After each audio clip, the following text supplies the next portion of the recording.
Big Brother, watch over us. You save us. I'm told Orwell's 1984 has come to America.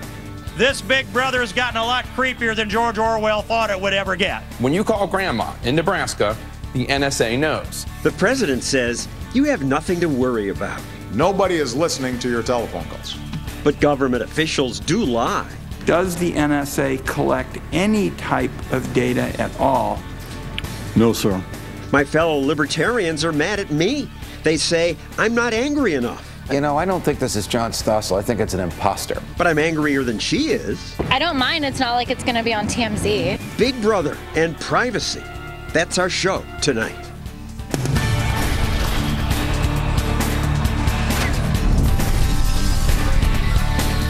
And now, John Stossel.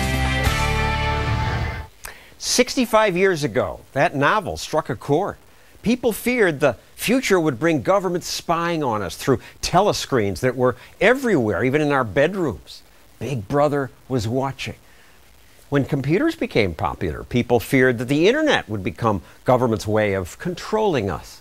We libertarians said, no, the opposite's true. The internet and personal computer revolution has freed us from all kinds of government controls. And it did. But lately, we learned about several Orwellian-like intrusions on our privacy. Most recently, that the National Security Agency tracks our phone calls and some emails. This is a terrible threat to American liberty, says Congressman Justin Amash. So, Congressman, why? They're just mining data. They're not listening to our phone calls.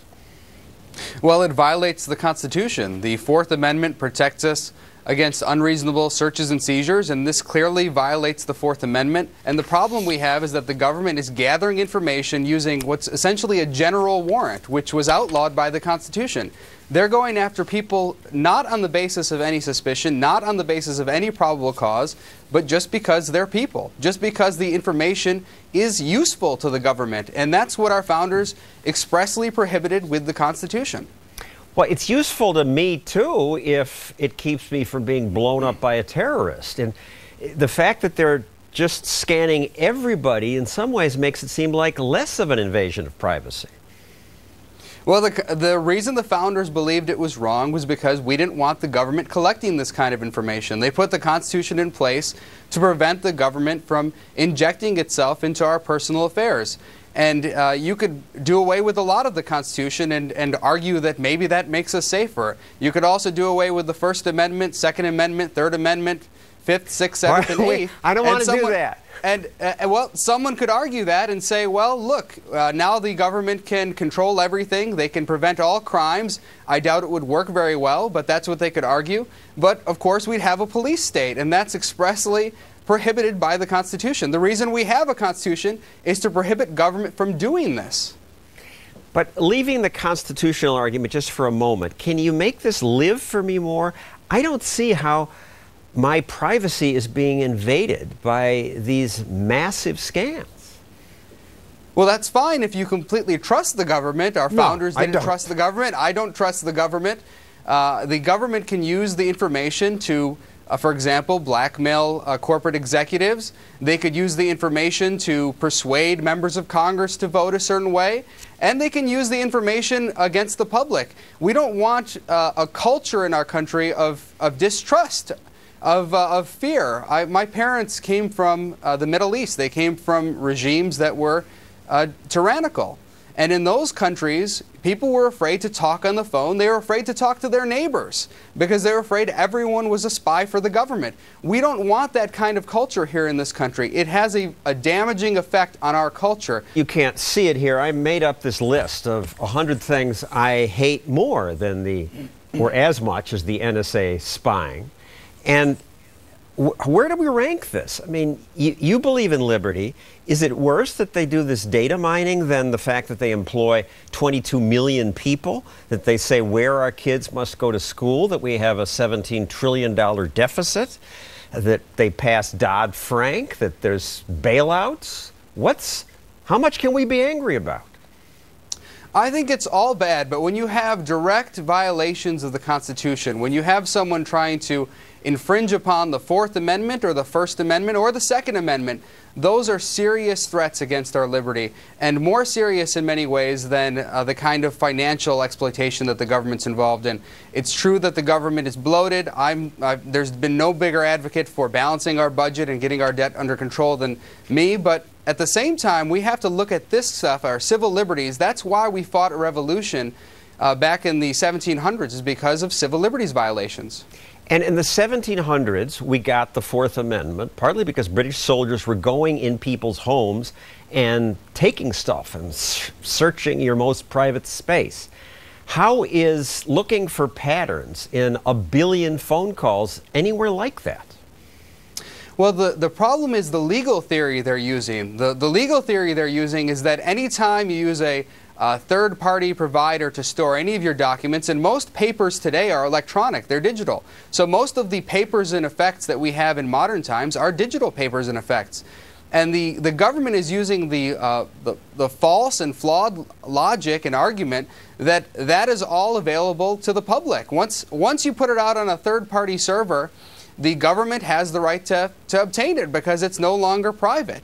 And that's ridiculous. And what do you say to the claim that maybe 50 terrorist incidents were stopped? We don't even know if that number is accurate. Most of the information is classified. We can't get to the bottom of it. And frankly, a lot of the court opinions that deal with these cases are classified in a way where members of Congress can't get the opinions. Part of what we're doing with our bill is trying to make sure that these cases are available to members of Congress. Right now, I actually can't read the court opinions that are interpreting laws like the Patriot Act.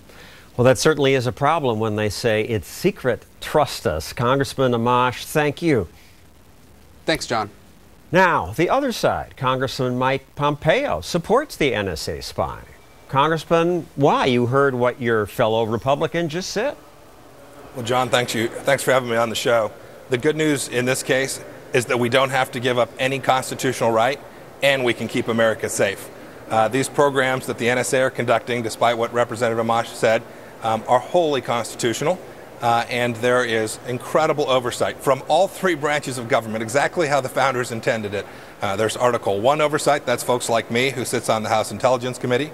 It's a program that's run by Article 2. And we've got Article 3 courts, the FISA courts. These are judges nominated by a president, confirmed by the Senate, just like all of our life-tenured judges. These are programs that have been conducted lawfully and constitutionally. And as you said to Representative Amash, it kept a lot of Americans safe for a long time. But you have a record of being skeptical of government. Why do you trust them on this? John, I don't trust individuals. There's no one who brings a deeper distrust of the federal government to Washington, D.C. than me. But I've seen this process. The concerns that Representative Amash has about this data, he talks about them listening to calls and data mining. Those just aren't happening. Even Mr. Snowden hasn't alleged a single thing that's unlawful. Right? He hasn't identified a single task that the government has taken on in the history of this program that there's been an unlawful action. Is it okay for them to just lie to us? James Clapper, the director of national intelligence, said this when asked about government surveillance. Does the NSA collect any type of data at all on millions or hundreds of millions of Americans? No, sir. What are the rules? The rules are you tell the truth. And Mr. Clapper, in that case, I've heard his story. The story is totally unacceptable. That's not how he should have answered the question. He should have been more careful, or he should have given probably the most appropriate answer in that setting, which was, these are classified programs and I can't talk about it in this setting, and I'm happy to share that with you in a setting where it's appropriate. Don't the bad guys already assume that we're doing this? Was this really a revelation? John, I'm sure they assume a lot of things. But it's important that these programs remain secret and classified in many cases. I can tell you this. Already, after Mr. Snowden's release of this information through The Guardian, National Security Agency information indicates that Al-Qaeda is behaving differently. And so they might well have suspected that some of this was going on. But they learned a couple things, right? They learned not only what was going on, but they've also learned the legal limits of these programs. Having shared that is very dangerous. It allows the enemy to have insights into the things we're doing to go catch the really bad guys, the terrorists who still want to kill us. So this is a rare time when you are in full agreement with our commander-in-chief. You can't have 100% security and also then have 100% privacy and zero inconvenience. You agree, I take it? You know, I sort of agree with the president. It would be indeed a rare time when I agreed with this president. I don't view this issue as partisan in any fundamental way. It's not clear how crucial to national security the data mining is. Senator Rand Paul points out that we already have so much data that the FBI misses tips they have, like the tip about the Boston Marathon bombers and others. We can't seem to keep up with the people we've been told about. Remember the underwear bomber? His dad turned him in, and we couldn't keep up with him. He still got on a plane, and yet they think somehow they're going to go through billions of bits of information every day. What's your answer to that? John, here's the glorious thing. We're not going through these billions of bits every day. This collection of these phone records that Mr. Snowden has talked about are not being used for data mining. They're being used when there's a specific terrorist case that we can identify, and we say, hey, we think we've got some information that leads us to want to go check these phone records. And so it's not the case that we're constantly data mining and going through billions of records. These are very specific uses of this information, always with FISA court approval. That's exactly the kind of program I think the Americans would expect. And I guess my last thought is this. No program is going to catch them all. There's no way that you can ever create a system that's perfect and going to catch every single instance of terrorism. But these programs have been important and have been effective and are absolutely critical to rounding out our nation's intelligence collection apparatus. Thank you, Congressman Pompeo. Thank you, John. Coming up, as I said before, libertarians are mad at me. Some call me disgusting, a lino. That means libertarian in name only. I'll respond to that later. But next, a government intrusion I really am angry about. The IRS abuse of people who have the wrong ideas. Why are they in my kitchen? Why are they looking through my books?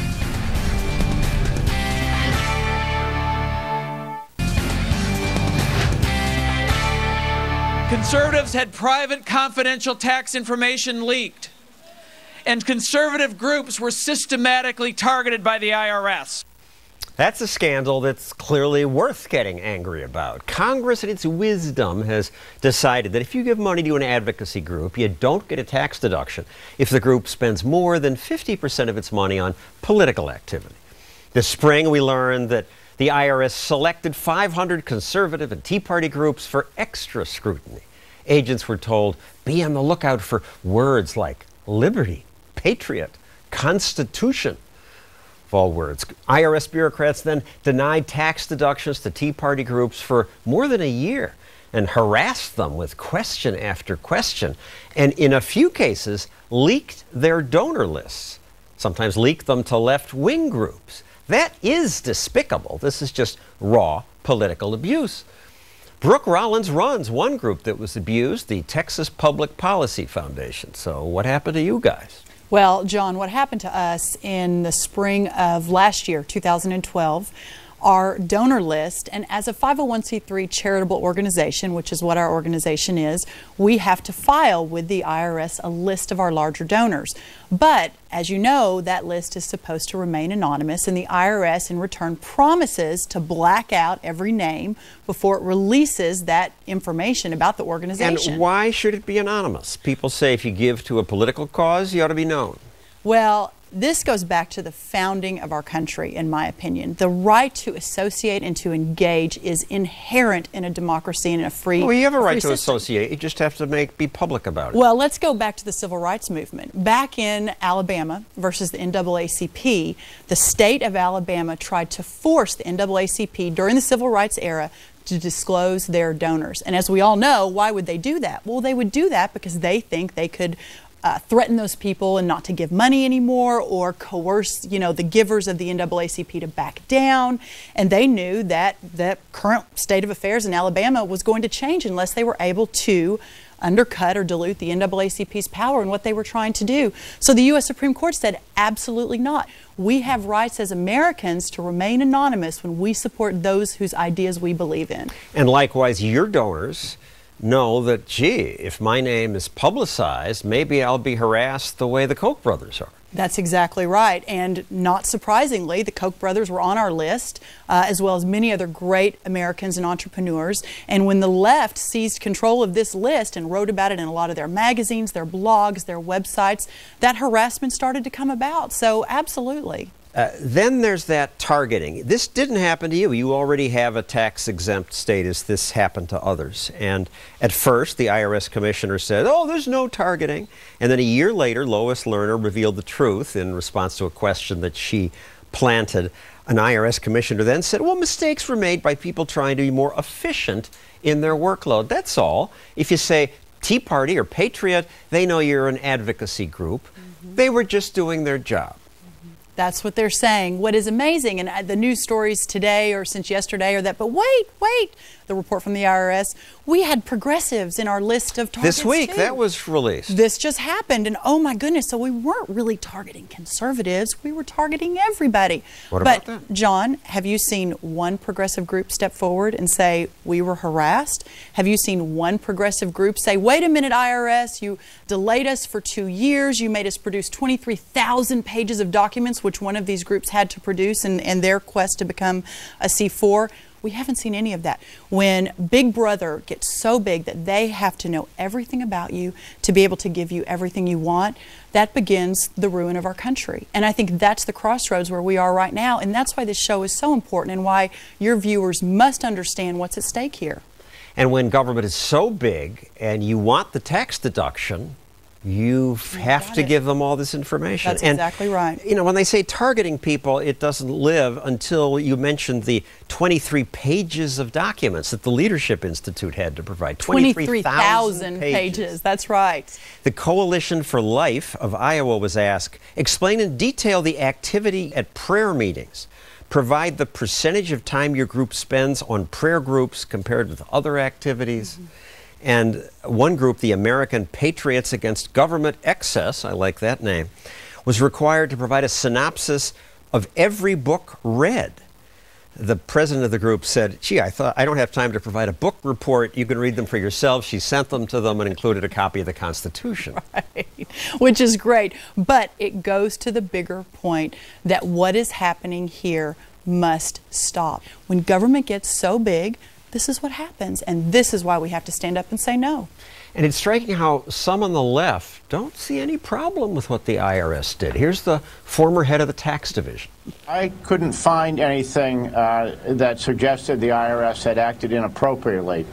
Acted perhaps ineffectively in a couple of places, but not inappropriately. I haven't seen what they did wrong. They are supposed to evaluate how much political activity a 501c4 wants to engage in. No problems. No problems. It's all just fine. You know, the fact that those guys can stand up and say that to me is astonishing. But it also, in my opinion, gives such great opportunity for the people of this country to stand up and say no more. No more. We will hope that will happen. Thank you, Brooke Rollins. Coming up, more ways your privacy is invaded, and back to the NSA data mining, which I admit I don't mind that much. I'll try to get educated by a libertarian I admire. You know, I don't think this is John Stossel. I think it's an imposter.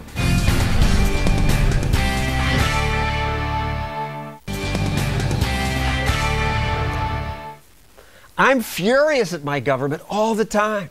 On my webpage, I posted this list of 100 things that enrage me about government's overreach. The IRS bias against Tea Party groups. That's disgusting. Farm subsidies, Benghazi, corporate welfare, the minimum wage. It's all disgusting. I could go on 100 times. In fact, I could probably get to 200. But government computers scanning everybody's phone records to see patterns that might lead to terrorists? I'm conflicted about that. Judge Andrew Napolitano says I shouldn't be. I should be furious. So educate me. I think you should be furious because you believe that we have natural rights that come from our humanity, among which is the right to be left alone, to preserve the right to be left alone, the right to privacy. I want to be left alone by terrorists. You also want to be left alone by the government. Because if the government doesn't leave you alone, you will have no privacy. And people do not behave normally, naturally, or to their full extent when they're being watched by the government and then need the government's permission. When the government knows every phone call we make, from where we make the call, to whom we make the call, how long the call was, where they were, and can plug that into their algorithms, they can predict all kinds of behavior about us, and they're not entitled to any of it under the Constitution without a search warrant. And I still just don't personally feel the threat. I give up all this private information, much more, to Google and Facebook. But you do so willingly. You True. can decide not to deal with Google Government and Facebook. is force. Correct. Facebook and correct. Government is force. Now you're coming around, John. You cannot avoid the government. Already there. Right. Of course you're already And there. Facebook can't lock me up or assassinate me. Correct. And the but my information's out there. can. So Look, when you say they can look at all this, I figure there's some pimply kid just intercepting it in the air as it ships Your through. information is not out there. It's flying through the air, these electronic waves. Don't you assume Media Matters is hacking some of your information? But Media Matters does not protect me from the government. The Fourth Amendment does. Media Matters, just like Fox News, just like Google and Facebook, are free to do things that the government is not free to do. That's why we have this Fourth Amendment, to keep the government out of our bank books and out of our bedrooms and, frankly, John, off our backs. Which is worse? That a renegade former spy divulge the truth about government law breaking, or that government officials lie about what he exposed? And picking up on your which is worse theme for something else, I have anger fatigue. Is this worse than our $17 trillion debt, than the drug war, than what we've done to American Indians, and so on? I don't know if it is worse than that, but it could lead to something that's worse than that. Could lead the slippery slope. Yes, of course, to the slippery slope. I mean, a single phone call in the computer of a single spy is innocuous, but all of our phone calls in there, revealing everything about ourselves, exposing our innermost thoughts and behavior to the government, will eventually turn us into East Germany, where the government knows who did wrong, and the government knows who did wrong, and the government prosecutes people who didn't squeal on their neighbors. In the last 5 years of that society, the most frequently prosecuted crime was the failure to turn in one's neighbor. Do we really want that society here? That's what this will bring us to. We do not. But then, what do you say about two respected libertarians? You know who they are. I assume you respect them. Richard Epstein and Roger Pilon wrote, "The critics would be more credible if they could identify a pattern of government abuses. But after 12 years of continuing practices, they can't cite even a single case." They're both friends of mine and friends and colleagues of yours, and we disagree profoundly. If seizing the private thoughts of every American is not a pattern of government abuse, I don't know what is. Think of it this way. The government's powers derive from the consent of the governed. Did you consent to this? Do you know anybody on the planet who consented to this? People, the terrorism fear is overblown, but people who are frightened consent to this. They can consent to it for themselves, but not for the rest of us. Thank you. Here's what our president said in response to criticism about the NSA spying. And if people can't trust not only the executive branch, but also don't trust Congress and don't trust federal judges to make sure that we're abiding by the Constitution, due process, and rule of law, then we're going to have some problems here. It's an absolute canard. After Benghazi, the Associated Press, the Rosen affair, and the IRS, nobody trusts this administration. And who would trust Congress when they, like Senator Wyden, whose heart is in the right place, were told what the NSA was doing but took an oath not to reveal it? And who would trust these federal judges who've granted 99.6% of every application sought before them? Who else do we have for oversight but Congress and these federal judges? Transparency. When the public knows what's going on, the government will be afraid to trample our rights. The government has created a bizarre system of secret courts and secret information to the Congress. Congressmen know about it. They can't tell anybody about it. They can't vote about it. Spying. It's based on secrecy. I mean, maybe we shouldn't do any spying. They can spy on foreigners all they want. But I didn't authorize the government to spy on me, and you didn't authorize this government to spy on you. No, I did not. But I wonder if there's not some justification in NSA spying. Thank you, Judge. I'll keep trying to learn from you and others. Up next, often Big Brother wants more than our records. He wants our pictures, too. More and more surveillance cameras watch us. I've gotten used to that too. Am I a complacent dope? We debate that next.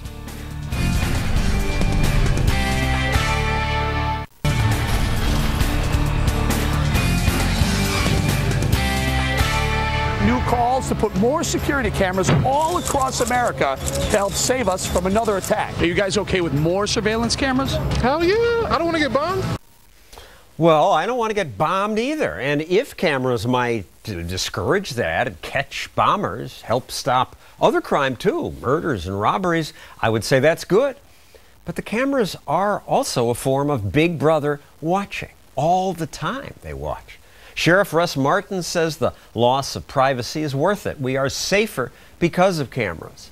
No, we're not, says Ginger McCall. The cameras don't even work. She's with the Electronic Privacy Information Center. So, Ginger, what do you mean they don't work? I assume they catch bad guys. Well, historically, we've seen that the cameras are neither effective at preventing crime nor are they effective at solving crime. Particularly, what do you mean? London, they are. That's how we found the Boston Marathon bombers. Well, actually, it isn't necessarily how we found the Boston Marathon bomber. There were a lot of things going on there. There were eyewitness identifications. There were surveillance cameras that were privately owned, not government-owned surveillance cameras. And eventually, there were the fingerprints of the older brother. And there in Boston, there are government-owned surveillance cameras, and it did nothing to prevent the bombing. And we've seen 2 attempted bombings in Britain. Which is one of the most heavily surveilled in London, which is one of the most heavily surveilled cities in the world. Yeah, London is remarkable. 500,000 government cameras in London. They called it the Ring of Steel. The closest comparison in the United States is Chicago. They have 10,000 cameras versus 500,000. But in London, they had a bombing. They had an attempted bombing that didn't work. And from that, pictures are what caught the bombers before they could do it a third time. I'd call that a success. Well, not necessarily a success. Again, if the cameras were really successful, there would be no crime in London. There would be no bombings in London. And they're certainly not successful at preventing crime. But that's a high standard. What's the harm? Why not have government cameras? Well, these cameras reveal very private information. They reveal very private information about where you go, who you go there with, associational information, who you're spending your time with. If they're cameras that record audio, they can record your conversations. If they're cameras that just record video, they can record you going into the sex therapist's office, the gay bar, the abortion clinic, any number of places that you would probably not want other people to know that you're going. Sheriff Martin, what about that? Well, I think Ginger's missing the point here, John. As a matter of fact, I think the Boston bombers were prevented from committing other offenses in your own city, in New York.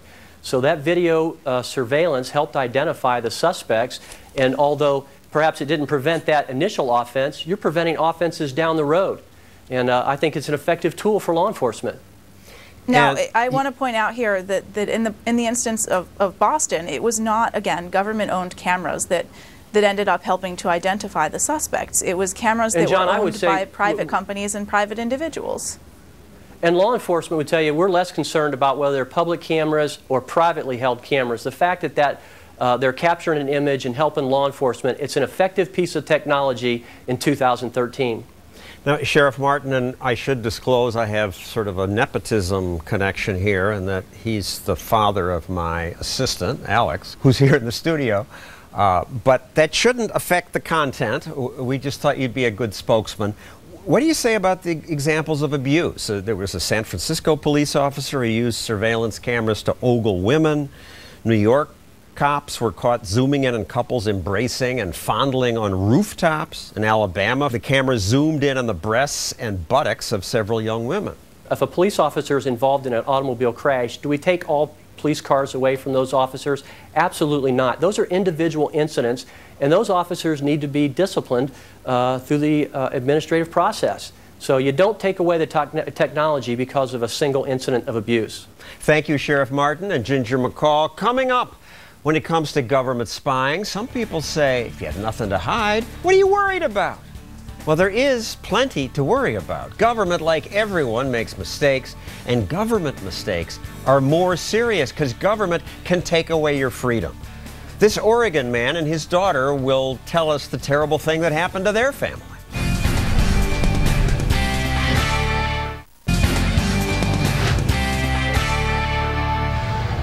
One reason I'm not that upset yet about the NSA tracking my phone calls is that I've already given up much of my privacy. Google and Facebook have access to all kinds of private information about me. But there is a big difference between Google, Facebook, YouTube, and government. Facebook can't jail me or assassinate me. Government might. People say, well, if you're not doing anything wrong, you have nothing to worry about. But Brandon Mayfield and his daughter, Shariah, did nothing wrong. They live in Oregon. They've never been to Spain. But after terrorists bombed trains in Spain, the FBI became convinced that Brandon's fingerprint was on a bag of detonators found at the scene. What followed was a nightmare. Shariah, you were 12 at the time. What happened? Yes, so I was in school on that day, May 6, 2004. I got picked up by my older brother. I was called into the office, and he told me in a very grim voice, let's go outside right now. And I said, well, what's going on? And he said, let's just go outside. So I walked outside with him, and he looked at me and said, Dad was arrested by the FBI. And I was in total shock. I thought it was a joke, and I said, good one, bro. But he kept walking, and when we reached the van where my mother was, she was bawling inside, so I knew that it was no joke. And Brandon, you stayed in jail for 2 weeks.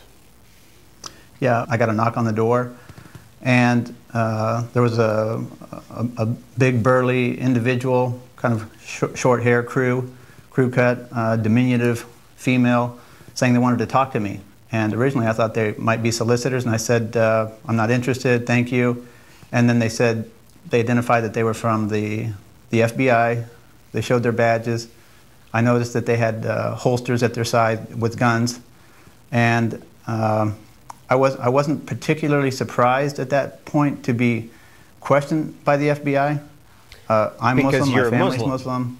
I had just moved to the Portland community, and I was hearing stories from other Muslims that they too were being asked to talk to the FBI, being questioned by them, even followed. Shariah, even before that, you thought something weird was going on in your house.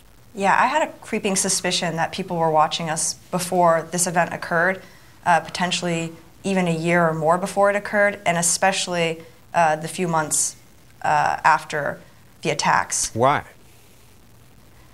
One of the biggest giveaways for me was a hard drive that was taken out of my computer desktop in my bedroom and not put back in properly. I was only 12, so I don't know how computers work very well, and I didn't know back then, but I was aware that someone had been tampering with my computer hard drive, and the screws were not put back in properly on the desktop monitor. And we learned later that they had almost 300 photographs of items and documents in our house. They had perused our house when we weren't there. On more than one occasion had gone in and, as Shariah said, looked through our hard drives. They had taken fingernail clippings, DNA samples, rummaged through our garbage, cigarette butts. How'd they get your fingerprint? Why did they? You've never been to Spain. Your passport had expired. Why you? I enlisted in the military in 1984. I actually went back in as an officer through the ROTC scholarship program. It's called the Green to Gold program. And invariably I was fingerprinted. I even had a secret clearance at one point, even worked for a military intelligence unit, so had an application for a top secret clearance. Yeah, it is ironic. And apparently they had, they allegedly found, they actually found a latent fingerprint. It was called latent print number 17 on a blue bag that contained detonators in a white van outside of the train station where the Madrid train bombing occurred. And that latent was then photographed, and it was sent to various agencies around the world, including the FBI's fingerprint examination unit in Quantico, Virginia. Two FBI examiners agreed the fingerprint matched yours.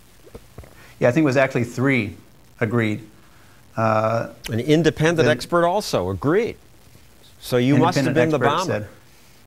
Yeah, they said that they had 15 points of comparison, which is a pretty strong match. But unbeknownst to us, and we didn't learn this until later, the Spanish police were diligently doing their criminal investigation, and they were looking at the prints, and they said it wasn't a match. And my experience is when the police make a mistake, they almost never even say sorry. But in this case, at least, the FBI apologized to you. They wrote a letter. The FBI apologizes to Mr. Mayfield and his family for the hardships that this matter caused, and they paid you $2 million. Yeah, I have to give them credit. I mean, that counts for something. I mean, I grew up in the Midwest, and a handshake and somebody's word goes a long way. So I appreciate that. But one of the things that people forget is we weren't going to agree to anything. I'm saying myself and my family, we discussed it. We weren't going to agree unless we were able to challenge provisions of the Patriot Act, which amended the Foreign Intelligence Surveillance Act, which made it possible for the government to do what they did. Not only did they have a warrant for my arrest and search on the day I was arrested, they also had secret warrants from a secret court, the FISA court, that allowed them to go in and do all the snooping and spying that they did, even though they didn't have probable cause to arrest me. And as you said earlier in your segment, hey, you use Facebook, you use Google, you just assume people are looking at your data, but you don't think that they're going to come after you. But what if the government does? You could say, given the happy ending, that people worried about the NSA spying, look, this is the worst case we could find, what happened to you, and they apologized and gave you $2 million. Maybe we shouldn't fear the government. I'd like to chime in there. My biggest concern after my dad was released and continuing till today is that these policies are continuing to exist. And it's not so much that my dad was a victim of the government's policies, but I like to say that he was symptomatic of the sort of policies that we have now. So if it can happen to him, it can happen to others, and it may very well be happening to others and we don't even know about it. And until our Fourth Amendment right is restored, I'm not going to be fully satisfied with just an apology. I have to see actions taken to show that this will never happen again to anyone. Yeah, Thank you, Shariah and Brandon. We're out of time for this. Coming up, since I'm being hammered by libertarians, I'll try to better explain why I'm less bothered by the NSA than I am about other things on this horrible list, my list of 100 nasty things government does.